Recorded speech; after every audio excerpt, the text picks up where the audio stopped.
Edward Haymond joined the Continental Army on August 26, 1776, less than 2 months after Congress approved the Declaration of Independence.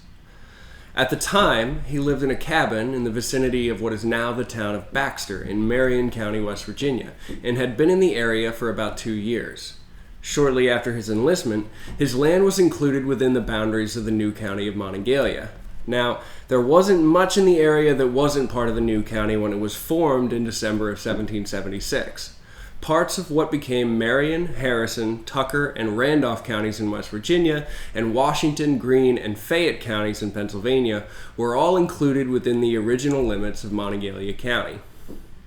After he enlisted in the 8th Pennsylvania Regiment, Edward marched from his home to Pittsburgh under Captain John Wilson to fight against British allied Indian groups in the area.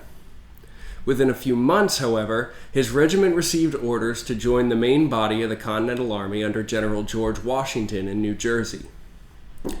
Washington was, at the time, desperate for new recruits for his dwindling forces in the East, which had spent the better part of the past 5 months running away from the better trained, better supplied, and numerically superior British Army as quickly as possible.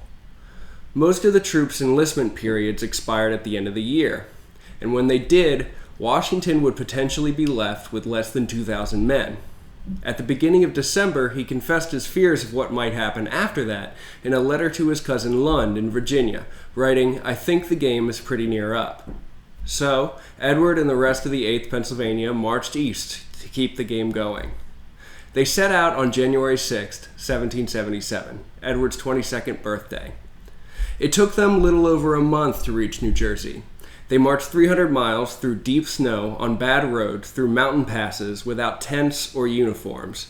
Their colonel and their lieutenant colonel both died along with 50 others, and by the time they arrived, 1/3 of the men that survived had been put on the sick list. 2 months later, they were in the thick of the fighting at the Battle of Bound Brook, which the Continental Army lost. The experience of defeat, combined with the loss of their officers, left the 8th restless, so they began to make trouble. So much so that in fact some of them were even expelled from the army. Washington himself made note of this situation in General Orders on April 28th, referencing the distracted state of the 8th Pennsylvania. Edward didn't have to suffer his distractions for much longer after that. In June, Washington ordered the formation of a rifle corps under Colonel Daniel Morgan, and Edward was among the 139 men of the 8th Pennsylvania selected for duty in the new unit. Edward and the other 138 members of the 8th joined some 400 other soldiers from across the army selected for their marksmanship. Because rifles were primarily used by colonists on the western edges of the colonies as hunting tools, most of the troops that joined Morgan's rifles were from areas just like the one Edward was from.